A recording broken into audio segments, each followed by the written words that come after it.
He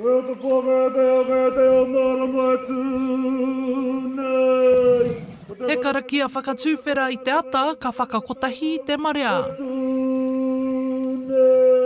Ko te kaupapa matua tēnei whare, ko te hauora, ko te waiora.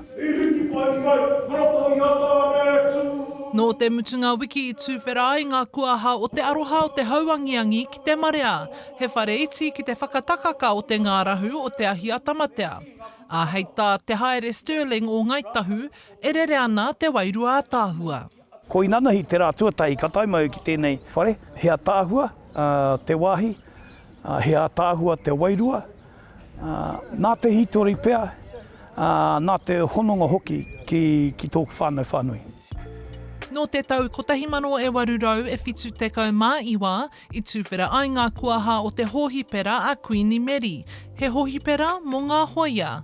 Ātāria te wā ka noho hei kaupapa whakaora mā ngai Māori, arā ko taha Māori. Ka huri hei whare manaaki I a rātou e warawara nei I te waipiro. Ka mutu, ka timata no te mahi ki te tiaki ngā tāngata e wara tarukino anō. A lot of our whānau came through here and have gone on for the bigger and greater things. And so when it closed down, it was roughly around 2011 that we started negotiations and trying to get the whare back. The work that actioned to heal communities, whānau and individuals is immeasurable. E ai ki te koro matua o Hurunui a Mari Black, kaore anō rātou kia whakatū marae ki te rohe o Hurunui, nō reira he mea hihiko tēnei whare mō ngā kainoho me te hapū o Ngāti Kurī.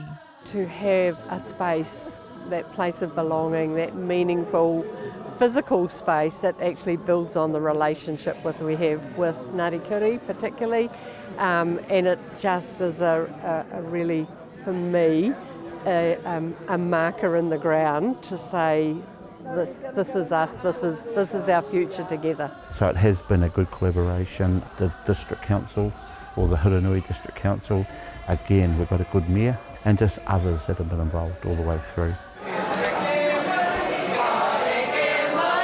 A te rātou ka tūwhera te wāhi nei mō ngā tono pukapuka, mō ngā wānanga me ngā kaupapa e hāngai ana ki te hauora me te oranga.